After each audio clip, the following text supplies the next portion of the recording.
que a palavra de Deus diz? Isaías 52:7. Como são belos nos montes os pés daqueles que anunciam as boas novas, que proclamam a paz, que trazem boas notícias, que proclamam salvação e que dizem a Sião: o seu Deus reina. Quem pode dizer glória a Deus por isso? Como são belos dos montes os pés daqueles que carregam uma boa nova.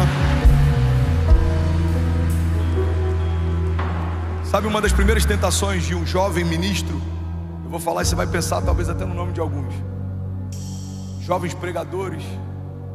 A gente acha que o fato da gente ser cético, crítico, pragmático, isso demonstra profundidade, maturidade, seriedade.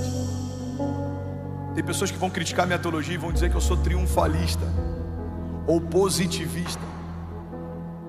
Você acredita que tudo vai ficar bem? Não, eu não acredito. Eu tenho uma firme convicção.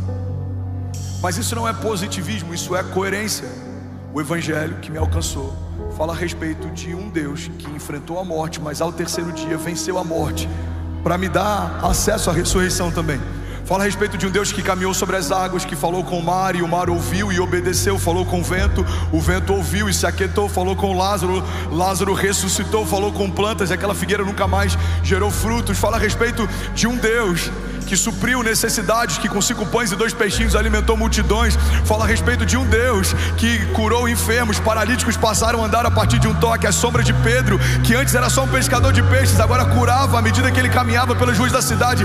Não dá para ler os evangelhos e esperar de Deus algo diferente de quem Ele é, porque a palavra de Deus também diz que Ele é o mesmo ontem, hoje e para sempre.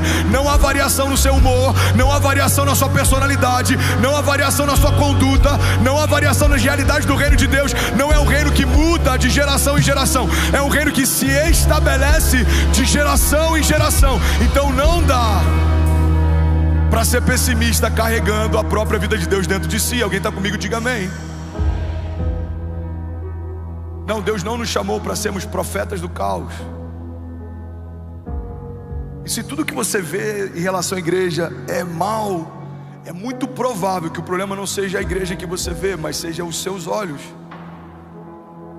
Porque a Bíblia diz que se os seus olhos forem bons, todo o seu corpo terá luz. Mas se os seus olhos forem maus, em quão profundas trevas estão. A gente fala de dízimos e ofertas, os meus olhos já veem maldade. A gente fala de curas, se alguém foi curado, os meus olhos têm desconfiança. O problema não é da cura, não é da liberalidade em ofertar. Talvez seja a perspectiva com que eu vejo as coisas. Agora guarda isso aqui: a direção do meu olhar define a direção dos meus passos. Eu já tive loja em shopping, e uma das coisas que eu aprendi nos shoppings é que quando eles constroem os corredores, os banheiros, por exemplo, e pontos de acesso, são sempre no final de alguns corredores. Não é à toa, é para te obrigar a passar por muitas vitrines e lojas até chegar onde você precisa. Porque quando você é exposto a algo, você costuma entrar. Por isso que as vitrines, elas são um lugar de destaque no comércio. A direção do seu olhar define a direção dos seus passos. Davi estava no palácio, primavera, tempo em que os reis iam para a guerra. A Bíblia diz que ele olha então da sua sacada, vê uma mulher e cobiça, a tal ponto que ele envia o marido dela para a linha de frente da guerra para que morresse, e ele então pudesse tomar para si uma mulher que não era dele. Irmão, os passos que Davi deu foram precedidos pelo olhar que Davi teve. Davi foi para um lugar que ele viu primeiro. Aquela mulher do fluxo de sangue, ela falava: se eu apenas tocar na orla das vestes de Jesus, certamente eu serei sarada. Se eu apenas tocar, ela viu algo, ela viu o momento do toque, ela viu o dispensar da virtude de Jesus, ela viu o milagre dela acontecendo, e ela se moveu a partir do que viu. Alguém está recebendo algo de Deus aqui nessa manhã? Então a direção do meu olhar define a direção dos meus passos, e a direção dos meus passos define o meu destino.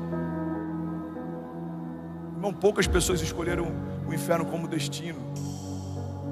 As pessoas, com exceção de poucos, não acordam um dia e falam: eu quero ir para o inferno. Mas quando a gente decide o que a gente olha, a gente decide para onde a gente caminha, independente dos caminhos que a gente escolhe. É para esse lugar que a gente está indo. Tem caminhos que parecem bons aos olhos dos homens, mas são caminhos de morte, não de vida. Tem portas que parecem portas de milagres, mas não foi o Deus de milagres quem abriu. Tem promessas que Deus nos fez, e às vezes algumas propostas do inferno surgem parecidas com as promessas, e a gente confunde porque não sabe quando é Deus falando e quando não é. Você está comigo? Então guarda isso aqui. Sempre vai ser sobre como os meus olhos estão, como eu vejo as coisas. Você vai ver pessoas com esperança no meio do caos. Você vai ver pessoas abatidas vivendo algo que todo mundo queria viver. Irmão, durante o Covid, bilionários se suicidaram porque se tornaram milionários. O cara que só vê dinheiro quando muito dinheiro acaba, por mais que ele ainda tenha muito, ele só consegue ver o muito que ele perdeu. Tem gente, irmão, que está lá no meio de um abrigo, com mais expectativa em relação a reconstruir e recomeçar do que muitos de nós, porque algum desejo que a gente tinha não aconteceu. Mas a palavra de Deus fala que aqueles que carregam a esperança, eles são diferentes. E é sobre isso que eu quero falar nessa manhã. Você está comigo? Diga amém. Irmão, olha para mim. Você não tem esse direito de ser desanimado, cético todo o tempo, se você carrega uma palavra de vida dentro de você. Você não tem esse direito. Pastor, eu posso me abater? Pode. Você não pode permanecer abatido. Pastor, eu posso desanimar? Pode. Você não pode permanecer desanimado. Pastor, eu posso me enfraquecer? Pode. Você não pode permanecer no lugar da fraqueza, porque é nesse lugar que a força de Deus se revela. Diga ao fraco: eu sou forte. Pastor, eu posso sucumbir no vale? Pode. Você só não vai morrer no vale. Pastor, eu posso pensar em desistir? Pode. Você só não vai desistir. Irmão, você até pode passar por momentos de desânimo. Todos nós passamos. Mas você precisa levantar os seus olhos aos montes e se lembrar de onde veio o teu socorro, porque se os nossos olhos estiverem nos vales, a gente esquece que estamos a alguns passos do nosso milagre. O salmista diz: eleva os meus olhos aos montes, de onde vem o meu socorro? Você não pode elevar os seus olhos aos seus gigantes, não é de lá que vem o teu socorro. Você não pode ficar colocando o seu olhar só no diagnóstico, não é do diagnóstico que vem o seu socorro. Max Lucado fala, eu já falei sobre isso milhares de vezes, eu acho até que ele podia me ceder essa frase. Max Lucado diz: olhe para os seus gigantes e você tropeçará. Olhe para o seu Deus e os seus gigantes tropeçarão. Você está comigo? Glória a Deus. Vamos, igreja, a gente pode mais, tem mais de Deus para essa manhã.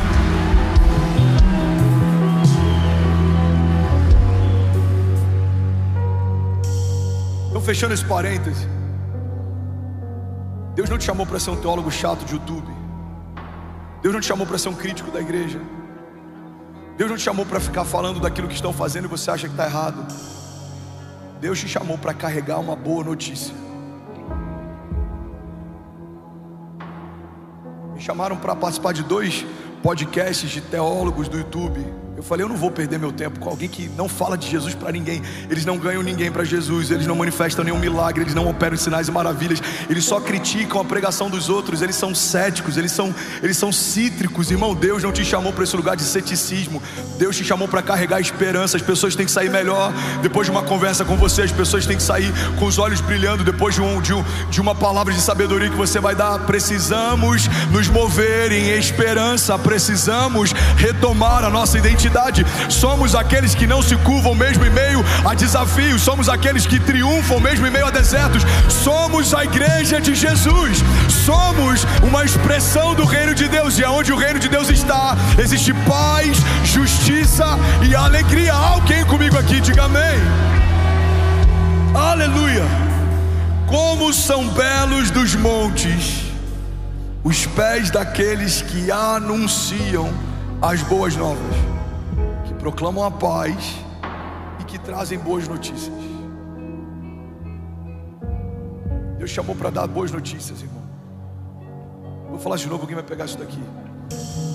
Eu profetizo em nome de Jesus que nos próximos dias você vai ter boas notícias para compartilhar com a tua casa. Eu profetizo em nome de Jesus que nos próximos dias você vai vai se encher e se renovar na esperança. Pastor, mas as coisas ainda não mudaram. Não mudaram, o problema é das coisas. Você mudou. Você não vai esperar que o teu entorno mude, não. Você vai mudar o teu entorno. Porque eu carrego paz, andarei em paz. Porque eu carrego vida, eu verei vida de Deus fluindo a partir de mim. Porque eu carrego esperança, a esperança não nos decepciona. Porque eu carrego a palavra de Deus, a palavra de Deus é suficiente. Porque eu carrego a vida de Deus. A Bíblia diz que o mesmo Espírito que ressuscitou Jesus Cristo dos mortos, Ele habita em nós. Então não há nada morto aos meus olhos que não possa, diante do nome de Jesus, ressuscitar. Essa é a palavra de Deus para nós nessa manhã. Alguém recebe isso? Diga: eu creio. Vamos, igreja, diga: eu creio que o meu amanhã será melhor do que hoje. O que Deus confiou àqueles que carregam as boas novas? Primeira característica: eu preciso correr em 5 minutos. Isso dava uma série. Quantos receberam algo de Deus aqui nessa manhã? Ainda bem que eu vim, Jesus. É porque nós, pastores, estamos sofrendo algo que palestrantes não sofrem. Precisamos comprimir uma mensagem em 50 minutos para que as pessoas queiram ouvir na semana seguinte, enquanto palestrantes falam em imersões de 3 dias e a gente paga caro para participar delas. Então deixa eu comprimir ao máximo para que ninguém se ofenda com o tempo. Mas eu tenho uma palavra de vida para alguém aqui nessa manhã. Eu tenho uma palavra que vai mudar o destino de alguém aqui nessa manhã. Você está comigo? Diga amém. Vai mudar até o almoço de domingo hoje, irmão. Sua sogra não vai falar de problema na mesa, não. Você não vai falar de problema na mesa. Você vai falar de boas notícias, você vai falar de boas novas. Se o seu cunhado puxar uma notícia ruim no meio da mesa, você vai falar: não, peraí, hoje não. Vamos falar de boas novas. Você viu que coisa incrível? Você viu aquela família que foi resgatada? Você viu aquilo que está acontecendo? Você viu o contrato que eu vou assinar essa semana? Você viu meu filho começou a andar? Você viu já está jogando futebol? Deus está fazendo uma coisa nova. Aleluia. Aleluia, vamos, igreja, se for para Jesus, será que você pode fazer barulho? Aleluia. Veja, Deus está fazendo uma coisa nova. Glória a Deus. Glória a Deus. Glória a Deus. Não, mas a política, não, é porque o mercado... A igreja de Jesus está mais forte do que nunca. A igreja de Jesus está expandindo e operando milagres. Voluntários estão se doando por uma causa maior. Deus está redimindo a nação. Deus está fazendo algo novo. Deus está sacudindo as estruturas. Deus está nos despertando. Nação, desperta e resplandece, diz o Senhor. Aleluia. Você sabia que isso é contagioso, irmão? Esperança é contagioso. Esperança é contagioso. 2 coisas altamente contagiosas. Você tem que ter muito cuidado em manipular as duas: o medo e a esperança. Quando eu digo manipular, eu falo sobre, poeticamente, eu falo sobre você manejar, você tocar, carregar. A esperança é contagiosa. Se você não quer ser uma pessoa que muda os lugares positivamente por onde passa, não toque na esperança. Ela é contagiosa, altamente contagiosa. O medo também. Um homem, guarda isso aqui, que não é posicionado em Deus, se torna um homem fraco. E um homem fraco gera filhos medrosos. E uma geração medrosa não opera em sinais e maravilhas, porque antes de ver Deus livrá-los, eles já fogem dos campos de batalha. Lembra daquele provérbio oriental? Tempos difíceis geram homens fortes. Homens fortes criam tempos fáceis. Tempos fáceis criam homens fracos.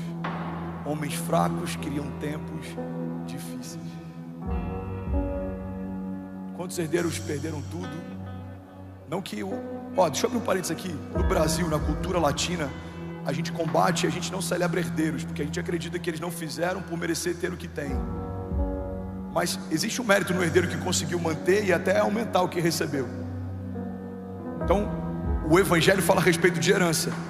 Não é meritocracia, é herança. Tudo que eu tenho, tudo que eu carrego, tudo que eu lidero, tudo que Deus me confiou, não é sobre o meu suor ou sobre os feitos do André. Fala sobre uma herança justa que Deus me deu. Todos somos herdeiros de Deus. Você está comigo? Diga amém. Fecha parênteses, eu estou falando aqui de um mau herdeiro. Quando a gente vê alguém que herdou algo e perdeu tudo que herdou, é porque foi poupado dos processos e não se tornou um homem forte. Então recebeu muitas coisas, mas por não ter estrutura para administrar o que recebeu, perdeu o que recebeu. E é muito provável que a geração seguinte, vendo os desafios e traumas que o seu pai fraco gerou, vai decidir se tornar um homem forte. Eu não vou viver o que o meu pai viveu, meus filhos não vão viver o que eu vivi. E aí ele se torna forte e gera estrutura. E se nós pouparmos de novo os nossos filhos dos processos, geraremos uma nova geração fraca. É cíclico. Você está comigo? Diga amém. Então, irmão, guarda isso aqui. É contagioso, esperança é contagioso. Medo também. Um pai fraco gera uma geração fraca. Um pai forte gera uma geração forte. Um pai que vive angustiado, com medo, pode fazer com que seus filhos também vivam ansiosos e angustiados e com medo. Mas um pai que se move em esperança é contagioso. Seus filhos vão ter expectativas. Se alguém disser para ele que ele pode ser astronauta, ele vai começar a sonhar com a lua. Se alguém disser para ele que ele tem um chamado para as nações, ele vai querer botar um mapa mundi no quarto dele. Por quê? Porque a esperança está se movendo numa nova geração. Nós não veremos os nossos filhos diminuírem a expectativa para caberem dentro do que eles conseguem, não. Eles vão aumentar a porção de fé para viver aquilo que sozinho eles não viveriam. Alguém está comigo?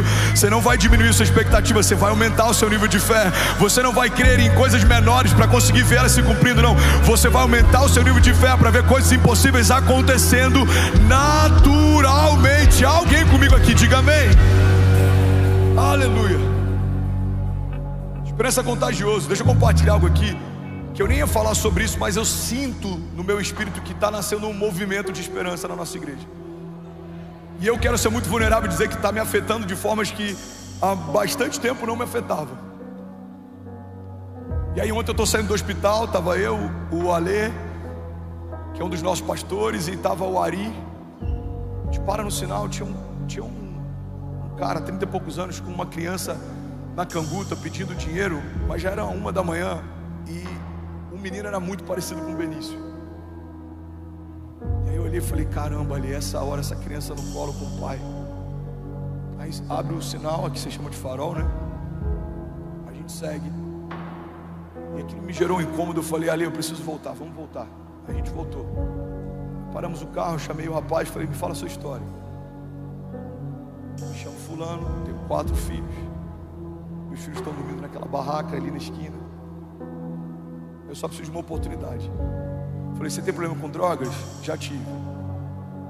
Quanto tempo você está limpo? 16 anos. Você já foi fichado na polícia? Já. Qual foi o delito? Tal delito. Onde você cumpriu pena? Tal lugar. Quando foi? 2018. Você quer uma segunda chance? Ele falou, quero. Eu falei, o que você faria se tivesse uma segunda chance? Ele falou, eu me agarraria com todas as minhas forças. Eu falei, então eu vou te dar uma segunda chance. A gente vai te contratar, você vai trabalhar na igreja, seus filhos vão sair da rua, a gente vai alugar uma casa para vocês. A gente tem que fazer algo, irmão. Precisamos fazer algo. Agora, o que me moveu em relação a isso? Foi ver os voluntários que estão indo para lá. Não é porque eu sou bom, não. É porque a esperança está contagiando. É ver gente que está aqui sem dormir, empacotando remédios, que está aqui sem dormir, servindo. Não é porque o seu pastor é bom, porque o bom que existe em você, a bondade que existe em você não é sua, é Deus quem coloca. A fé que você carrega não é sua, foi Deus quem deu. A provisão que você tem não é sua, foi Deus quem te confiou. Então nem nisso a gente pode nós não podemos nos vangloriar. A glória não é nossa. Você está comigo? Diga amém. Mas eu estou falando isso para edificar a tua fé e para você entender que quando a gente se posiciona, isso é contagioso. Falei, cara, tem amigos meus, empresários, que estão sem dormir no meio da água para ajudar pessoas a mudarem de casa. Tem uma família com um cara que parece o Benício. Aí eu chamei, falei, cadê seus filhos? Aí chamou a filha tem idade da Cécia. Eu falei, meu Deus, podia ser o Benício dormindo aqui, podia ser a Cécia dormindo aqui. Vai dar para mudar a história de todo mundo? Só a gente? Não. Mas se a gente fizer o que a gente consegue fazer, isso vai contagiar outras pessoas a fazerem o que elas podem fazer. E isso pode gerar um movimento de esperança. Você está comigo? Pastor, isso não é novo, muitas igrejas fazem. Irmão, não é sobre pioneirismo, não é sobre tomar para si, é sobre fazermos o que podemos fazer enquanto conseguimos fazer. Porque pecado, segundo a Bíblia, se eu não me engano em Tiago, não é sobre o mal só que eu faço, mas é sobre o bem que, podendo fazer, escolho não fazer. Fala comigo, levante suas mãos, diga, esperança é contagioso. Eu sinto, Eu sinto que o que começou agora no Rio Grande do Sul pode gerar em nós uma onda de consciência, porque existe similaridade. Entenda com muito zelo o que eu vou falar, e se isso for tirado do contexto pode ficar muito confuso para quem ouvir. O fato da gente ver alguém que tinha uma casa e da noite para o dia perdeu, para muitos de nós gera uma facilidade de assimilação, de reciprocidade. Por quê? Porque quando você via um morador de rua que não tinha, você entende que talvez ele nunca teve. Mas quando você vê alguém que tinha e perdeu, você se coloca no lugar dessa pessoa. Alguns foram despertados só por ajudar pessoas em condições de rua, por exemplo. Alguns só foram despertados agora porque viram alguém similar. Não importa o que te despertou, não importa de que forma você foi despertado, o que importa é que estamos despertando. Então, se você quer ajudar moradores de rua, pessoas com problemas com vícios, se você quer ajudar pessoas em condições de vulnerabilidade, se você quer ajudar crianças que foram vítimas de abuso, se você quer ajudar crianças ou movimentos de orfandade, irmão, não importa qual é o modelo, o projeto, aonde, o que importa é que precisamos nos mover como resposta de oração para uma geração, porque a Bíblia diz que são belos dos montes os pés daqueles que carregam boas notícias. Qual é a boa notícia para um pai de família que dorme na rua? É saber que ele vai poder dormir debaixo de um teto. Qual é a boa notícia para alguém que passa fome? É saber que ele não vai passar fome no dia seguinte. Agora, qual é a boa notícia para toda a criação? É a mensagem do Evangelho. Essa é a boa nova. Estávamos cativos, fomos libertos. Éramos escravos, fomos feitos filhos. Estávamos perdidos, fomos encontrados. A vida encontrou a morte para que pudéssemos viver. O único Filho de Deus foi feito cativo para que nós fôssemos feitos filhos de Deus. Essa é a boa notícia. Você está comigo ainda? Diga amém. E eu preciso finalizar, eu vou falar sobre 3 características, e a banda pode subir, para parecer que a gente está acabando, sobre 3 características daqueles que carregam esperança. Alguém recebeu algo de Deus nessa manhã, de verdade? Primeira característica de quem carrega esperança: você se torna um ministro da reconciliação. Olha para mim. Você se torna um ministro da reconciliação. Romanos 5,10 diz: se quando éramos inimigos de Deus, fomos reconciliados com Ele mediante a morte do seu Filho, quanto mais agora, tendo sido reconciliados, seremos salvos por sua vida. Mas não apenas isso, também nos gloriamos em Deus por meio do nosso Senhor Jesus Cristo, mediante quem recebemos agora o ministério da reconciliação. E a Bíblia diz: então todas as vezes que vocês disserem reconciliem-se com Deus, é como se o próprio Deus falasse através de vós. Irmão, olha para mim e guarda isso aqui em nome de Jesus. O que a Bíblia está dizendo é que no dia que você foi reconciliado com Deus, você recebeu também um ministério. Que ministério é esse, pastor? O ministério da reconciliação. Você era escravo, foi feito filho, agora você vai resgatar escravos. Você era cativo e foi liberto, agora você vai libertar cativos.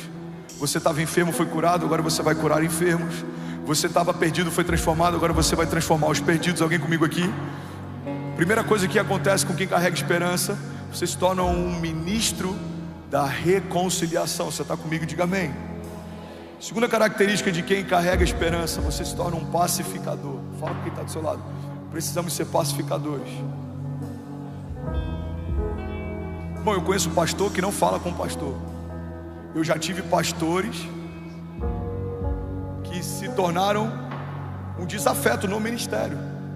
Eu conheço amigos que não falam com outros amigos de ministério, mesmo sendo líderes espirituais.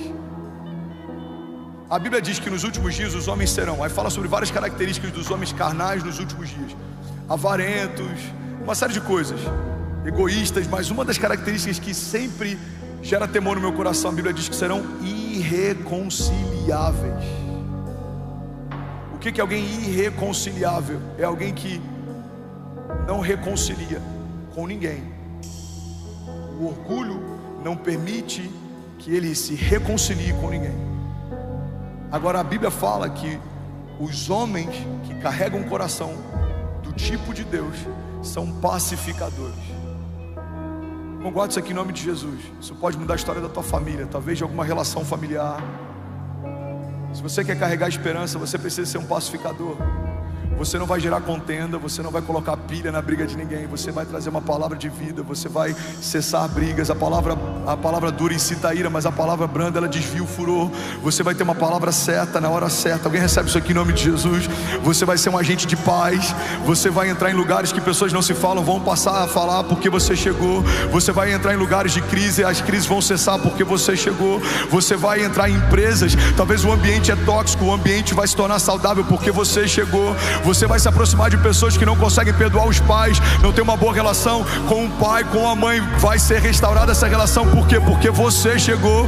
Eu declaro em nome de Jesus uma igreja se levantando como pacificadores, agentes de paz. Os lugares onde você pisa serão transformados porque você pisou. Os lugares onde você entra serão transformados porque você entrou. Alguém recebe isso aqui em nome de Jesus? Diga amém. Mateus 5,9 diz: bem-aventurados os pacificadores, pois eles serão chamados filhos de Deus.